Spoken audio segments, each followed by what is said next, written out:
and welcome to Thinking Solo, a podcast where we're talking about strategies for individual success in business and in life. My name is Ryan Derousseau. I'm a fee-only financial advisor and owner of Thinking Cap, as well as a lifelong solo entrepreneur.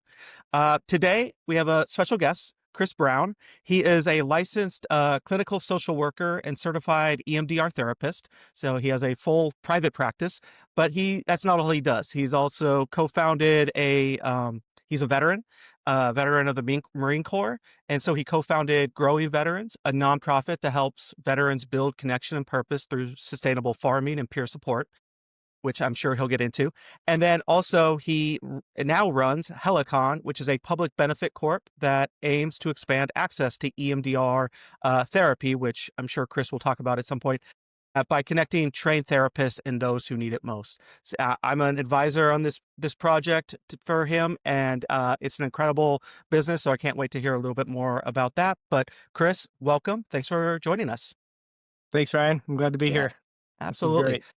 Yeah, no, I really appreciate it. One of the reasons I wanted to have you on is because of your journey, not just as a private practice owner, but how you've really expanded beyond that. And it's really inspiring because, I talk to therapists from time to time, and all of them are really built or focused on the private practice, but you've really gone beyond that. And it's really neat and unique. And so really interested to hear about that. But let's start off with just sort of tell us about how you got here and, why you are where you are today. Yeah, I don't know how to make that a short answer. Oh, you Um, could be lengthy. Don't. I yeah, so I was, as you mentioned in the intro, I was in the Marines, and I did a few combat deployments to Iraq and Afghanistan in kind of the earlier years of the wars, and came home with PTSD of my own, and some a TBI from a large suicide bombing that I was in, and physical injuries. And I was, really struggling, but I was really fortunate to get into therapy within within maybe 1 to 3 months. I can't recall exactly, but it was relatively quickly after getting Mhm. home. And I got paired up with an EMDR therapist and did a good year or two of fairly intensive EMDR therapy and group therapy, and experienced a lot of healing from that process. And so as I started to go through school using the GI Bill, pursuing a degree undergrad was human services with a psychology minor, trying to kind of figure out how to make a career out of helping people. I realized through my own healing journey that kind of, I guess, service to others is a way to feel right within myself, Mhm. and be able to make an impact on the world is, I think, just something that is worth shooting for. But recognizing that it's not easy to do that and earn a living, I should, look at like people who've charted that path before. I started initially with a nonprofit, but while I was building that nonprofit, I was going to grad school to become a therapist.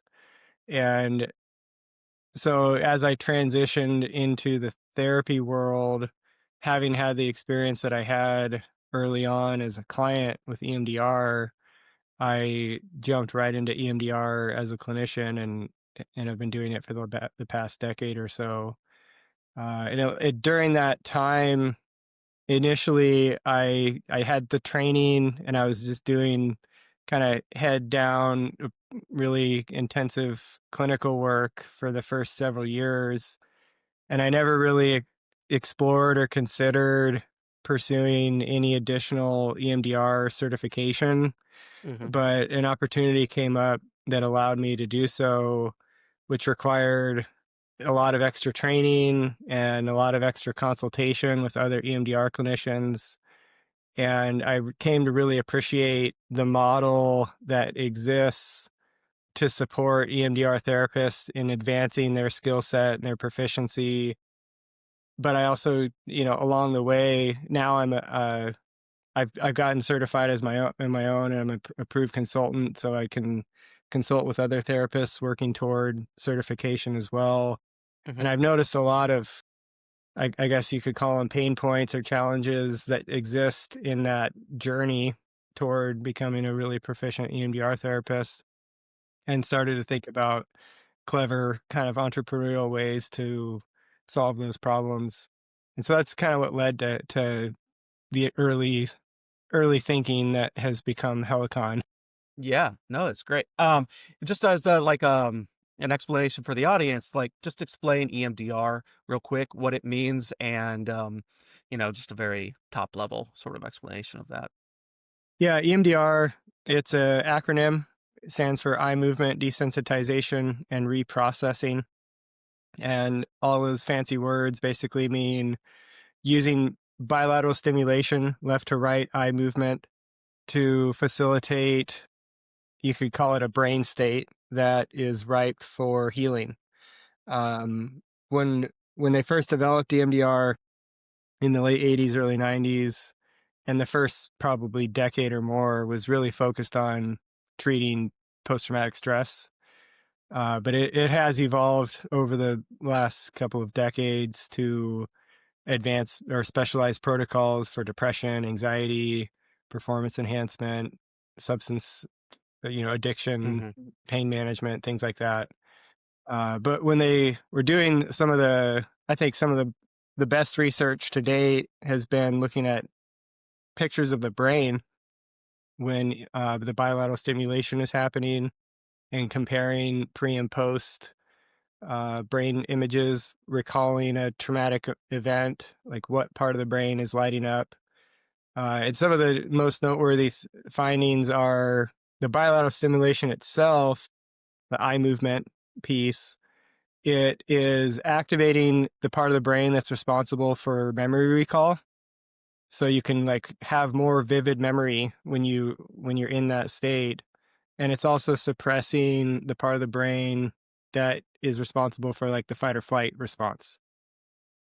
It not entirely, but what it's doing is it's expanding this window of tolerance, we call it, where somebody can look much closer at a difficult memory than they might normally without being completely overwhelmed by it. Hmm. And that puts the brain in a state, like I said, that's really ripe for healing, very efficiently processing all the difficult thoughts, feelings, and emotions that may have gotten stuck when that initial event happened. Yeah, Um, and and it's then, oh, go oh, ahead. I was saying it's really growing in popularity. I'm even noticing the people of fame coming out and saying if this type of therapy has really started to help, you know, manage sort of the trauma that they were facing and whatnot as well. Yeah, what was the most recent one? I think it was Lil Jon. It was Little Uh, John. You were yeah, right. he came out recently on a podcast talking about his experience. You know, Prince Harry. I had a list of these people just recently. Kate Winslet, Lady Gaga, Russell Brand. Not that that's a Uh, sign. It's just a yeah, sign all that this these is famous growing. people This is are growing. talking about Yeah. it too. Yeah. But it makes you wonder how many people have benefited that don't have a big voice or audience like that. Yeah. And we're trying to make it. But one of the sort of hidden goals of Helicon is to make EMDR more well known and popular and mainstream And in our accessible. society. Yeah. Yeah. Absolutely. Um, Now, when you think back in terms of like you were just out of school, you're trying to figure out sort of how you move forward. When did you decide to go out on your own and hang your own shingle Mhm. versus going into a practice like so many people do? And what was the drive there? I I stayed a couple years longer than maybe I should have at the VA. Um, I don't have any regrets for how long I stayed there. I think I was there for 7 years. Um, and it wasn't until the last year or two where I even considered private practice. It just wasn't something that was on my radar in the early years. I was pretty content helping vets at the VA. But some things started to change, just kind of like bureaucratically and administratively that made it more stressful and challenging to do good quality work. And so then I kind of started to look at other options. And first I looked at group practices, um, and then I explored private practice options, and I realized like there are tools. This was post COVID, so yeah, this was actually 2 years ago, maybe a little more. There were tools coming out that made it a lot easier for clinicians to get into solo practice. Like things like Alma or Headway, where you can easily get credentialed with insurance companies. Those are Um, online therapy groups and yeah, whatnot. Yep. yeah.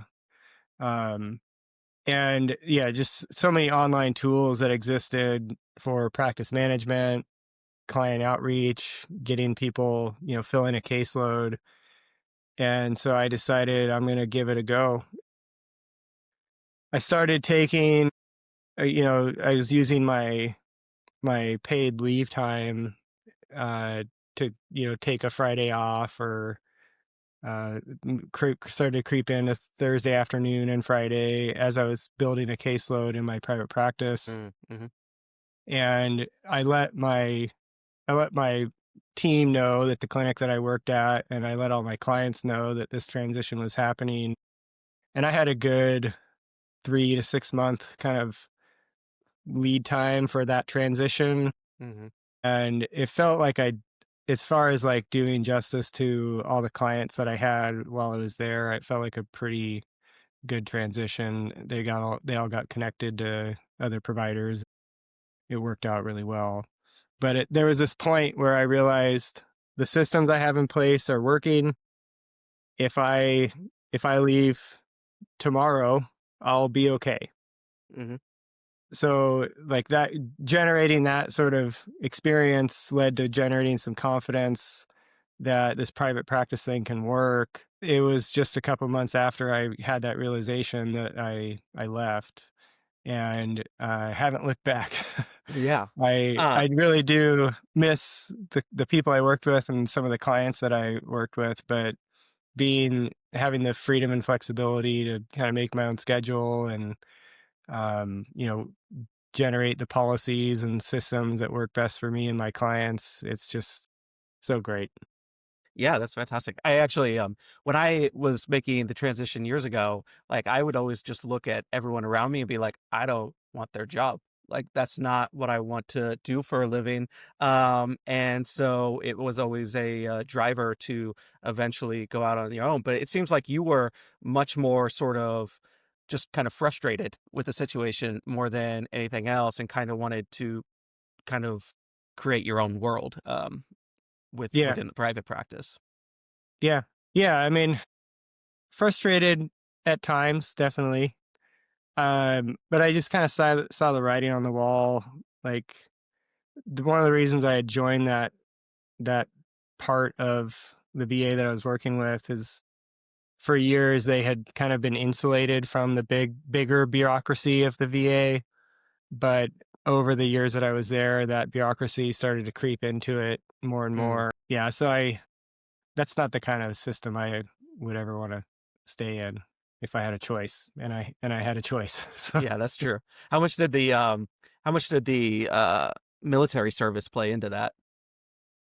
well, the clinic I was working at, their history was kind of initially established by and for Vietnam veterans, Mhm. and the eligibility sort of expanded over time, but they they were really built on this kind of ethos of peer support in a way. And so they were eh, when I got hired there, it was still kind of built into their practice to hire military veterans who are clinicians to serve that function, to kind of be able to have that quicker rapport and connection with clients that come through the door. So that played a huge role. My military service just kind of, it was almost like a extension of it in some ways.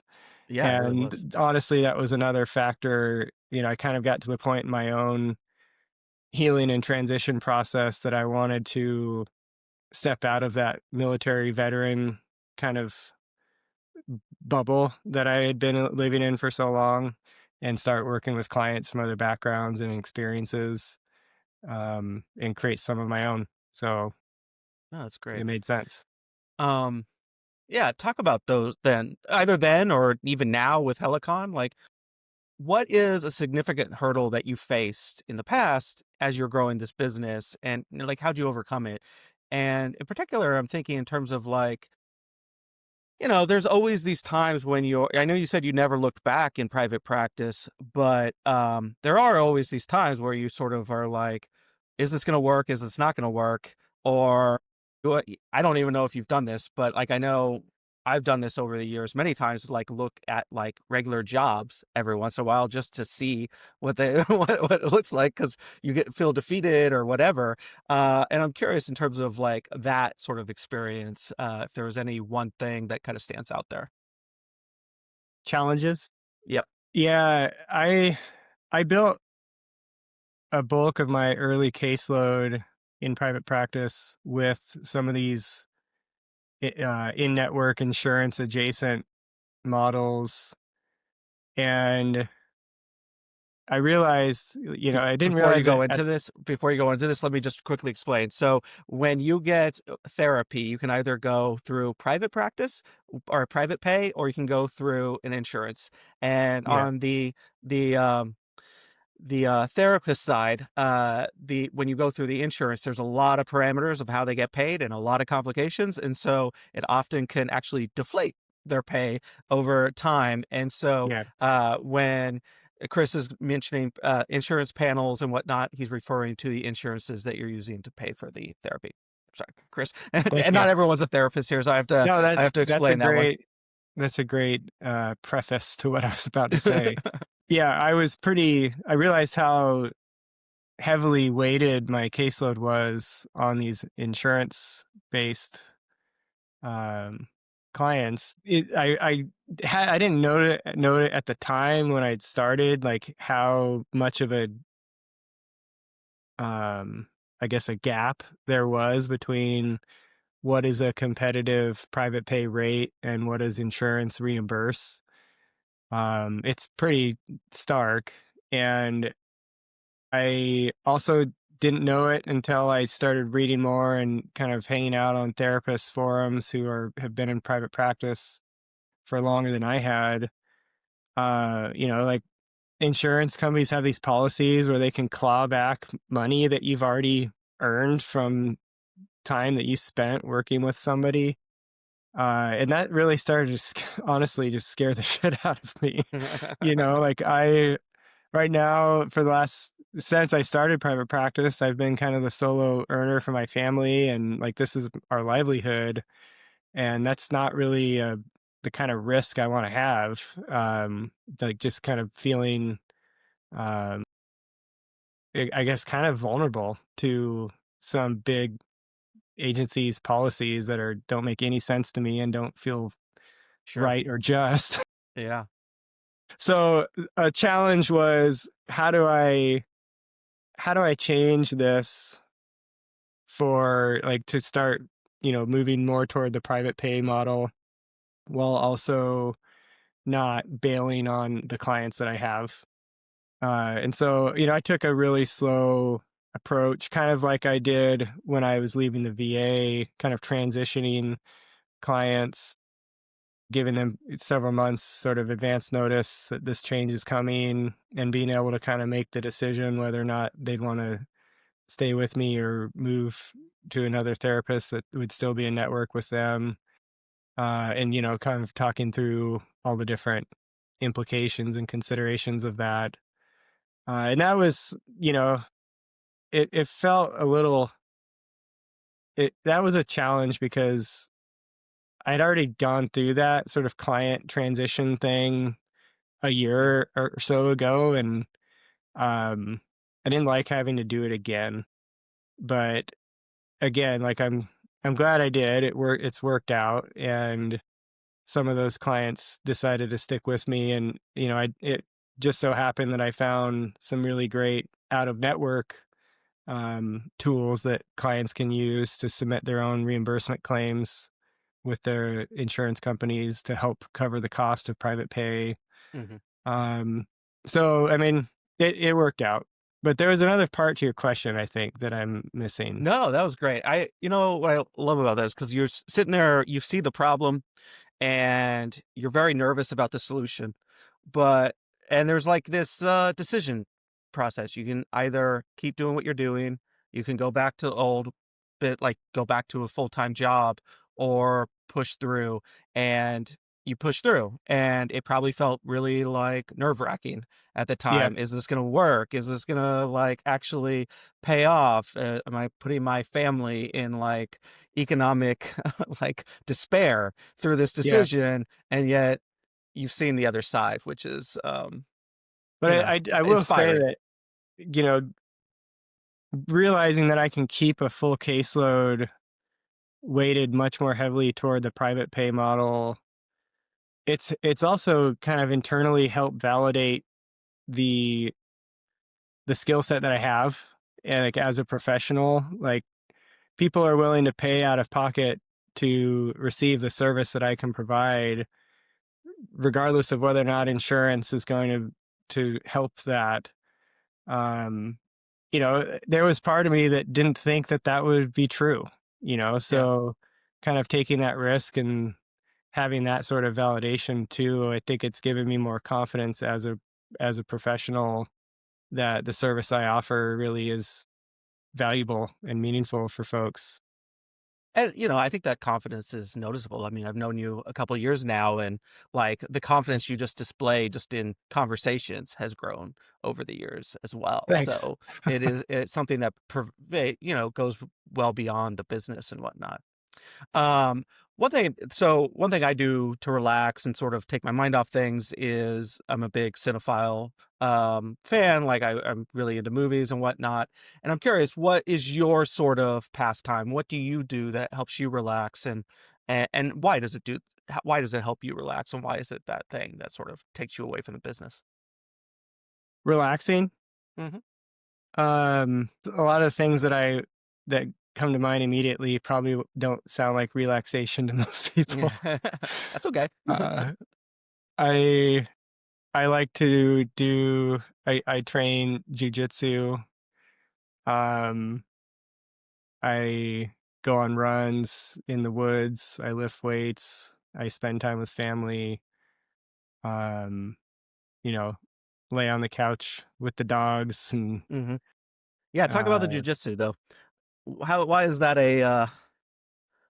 something that just sort of helps, and how does it help? um I when I first started getting interested in it, I saw it as one of those things that looks like it could be a lifelong learning process that would help me stay physically active, challenge kind of my brain and my nervous system, and learn a new skill that also, I guess, helps with how you carry yourself and perceive yourself in the world. Sure. um I didn't realize it at the time, but we've had conversations about it at the academy. When you're in like a live sparring session, there is like this really strong aspect of nervous system management that you have to go through in order to develop as a, like quote unquote jujitsu practitioner. If you go straight into panic mode when somebody's trying to like, you know, submit you by breaking your arm or choking you out, like you're not able to think clearly, you're not able to defend, and there's a whole sort of uh series of complications that could show up. But if you're able to take a deep breath and focus on technique and what's the defense for this move that they're trying to do on me, you training your nervous system to stay calm when it normally would feel very threatened. Mhm. And I think there's a lot that can translate to in the rest of life. Yeah. Whether it's business, whether it's looking at the state of the world, whether it's you know at the grocery store and they're out of the thing that you normally try to have in stock in your Yeah. fridge all week. for us, it's our um, guilty pleasure is fizzy water. We're kind of fizzy water Is snobs, that so ever out of stock though? well, sometimes it is, and it's a little frustrating. Um, but yeah, that's maybe the long answer to your question. No, that's great. I've actually heard that, so, you've seen probably a lot of these boxing sort of groups pop up where you just train like a boxer, but it's not like actual boxing. And part of the reason that most of the people who do those don't like actually go into like a boxing ring with all the protection and whatnot behind that is because the moment they get hit in the face, like all the boxing technique is out the window and it's just like flailing arms and going Yeah. crazy. And so that like really speaks to exactly that. You almost have to train the mind with the body in that case. Well, they say that in jujitsu, the the person on the mat that's likely to hurt you is actually like the inexperienced white belt Hmm. who doesn't know the technique yet and just kind of flails and Yeah. throws their elbow when they aren't supposed to and ends up hitting you in the face. Yeah, there's a lot of truth to that. Yeah. It's very cool. So I'm sure this is going to be talking about Helicon, but talk about what's next. Like, what's the next step for, whatever sort of business line you want to do, and where are you going to go, from here? Yeah. Yeah. Helicon, I kind of see it in a lot of ways as an evolution of the the practice development that I have had in my career. Beyond EMDR, I talked a little bit about special applications with EMDR. I spent a good when I was before I left the VA, I went through the MAPS training. That's the MDMA assisted therapy training, and really started to think more about the psychedelic space and how EMDR is really a great tool for clients who are suffering and considering psychedelic treatment options. EMDR is a great kind of add on before or after they might go and have an experience like that. And I did some consultation work with other therapists in the first year or so of my private practice. I was really focusing a lot in that application with EMDR and um, helping out clients who, some in the veteran space who are going and participating with these veteran nonprofits that are sending vets. There's actually a Netflix special that came out this last week or two. I think it's called Waves in War Hmm. about what I'm talking about. Um, but these psychedelic experiences that people have, they need like all the research that's showing these great outcomes all have a lot of therapy wrapped around the actual experience, like weeks before and Hmm. weeks or months after. They call it integration therapy. It's where you kind of leverage whatever the person may have experienced to continue to sort of support their ongoing treatment goals. So, me personally and other therapists who have that kind of approach, we're not involved in the psychedelic, like actual experiential day. It's really just supporting people who might be pursuing that independently. Um, and so recognizing that there's a lot of interest growing in that part of the field and wanting to support therapists in more meaningful ways to leverage EMDR as not just an adjunct for that, but also for performance enhancement and some of these other special applications that can support what we're at Helicon calling high stakes professional groups. The Hmm. people in our society who are more likely to kind of as a group, a higher percentage of people likely would need or want access to these kind of advanced treatment options. Um, wanting to be able to do that justice in ways that I don't see it currently happening. And so what that looks like to me is first building a network of EMDR providers who are on this sort of pathway toward not just basic standard protocol proficiency, but moving into advanced protocols and feeling more confident and capable in those areas. We're partnering with some trainers, and we may end up developing our own kind of certification that's specific to some of these more unique applications.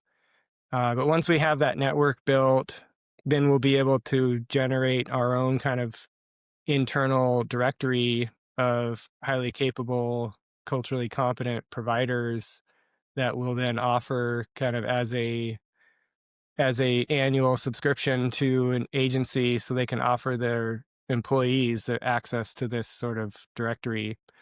So that's kind of the medium term vision. And if we're successful, and as a public benefit corporation, we're able to determine a public benefit purpose that we are working toward, and kind of allow us to direct some funds beyond just the bottom line. I would hope that we can find a way to help expand access and definitely expand research to kind of further validate the efficacy and the impact that EMDR has for folks.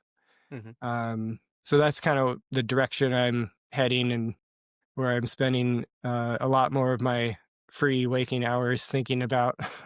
And by, like, high like, people who would need this at a high level, are you talking about I'm assuming you're talking about the first responders, the athletes of the world, is that who Yep. you're speaking to?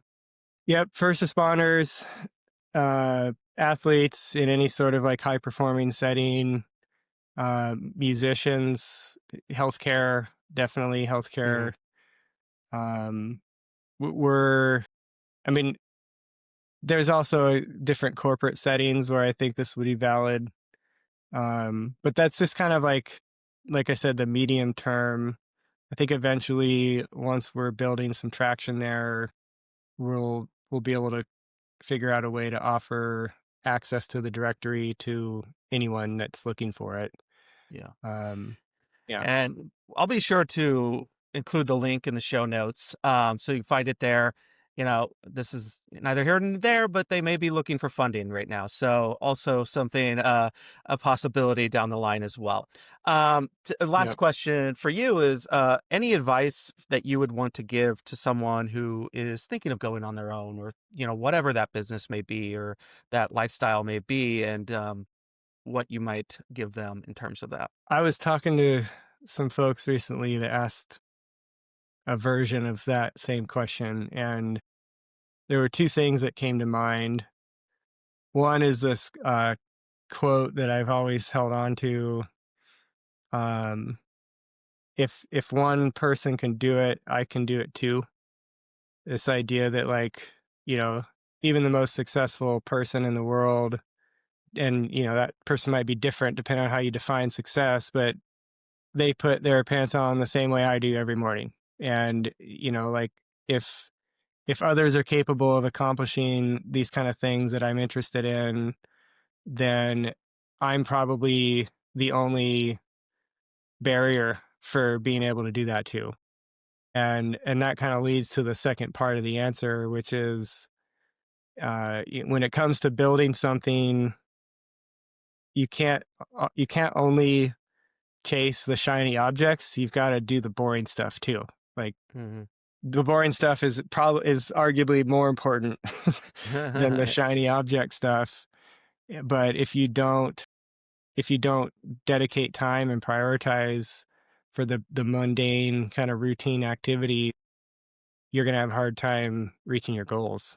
Yeah. And so I think that takes discipline for sure. And I guess persistence and consistency. But yeah, you got to do the boring stuff. Yeah, I always think of, there's a Dr. Seuss line from, "Oh, the Places You'll Go," where, it's talking about all the fun you're gonna have, and then it's like, but sometimes you're gonna be alone, and you're gonna be alone a lot. And that's, what always it's always a line that I remember, because when Mhm. my own sort of, business life, because a lot of the work is just doing it on your own, and it can Yeah. be boring at times. So Yeah, yeah. this is great. Where can people find you, or how do you want people to reach out to you if they're interested to hear more? Yeah, I'm on LinkedIn. That's the easy way to get connected. Um, the Helicon website is gowithhelicon.com. Agencies that might be interested in that sort of feature directory option, there's a form that they can kind of show interest with. Therapists can sign up there as well to join the pilot. Um, my private practice, I still have that open, and I'm licensed in Washington and Arizona. And if folks are looking for someone that does what I do in one of those states, I'm a telehealth provider, and they can reach out. It's Peak Psychotherapy. Um, yeah, Yep. And we will include that's it. those links in the show notes so they can make sure they can find it that way. Great. But yeah, thanks for joining us today. Really appreciate it. Yeah, thanks for the opportunity. Yeah, absolutely. So this is Thinking Solo. Make sure to subscribe, like, whatever. You can find me on YouTube at Thinking Solo and LinkedIn under my name, and I'll talk to you again soon.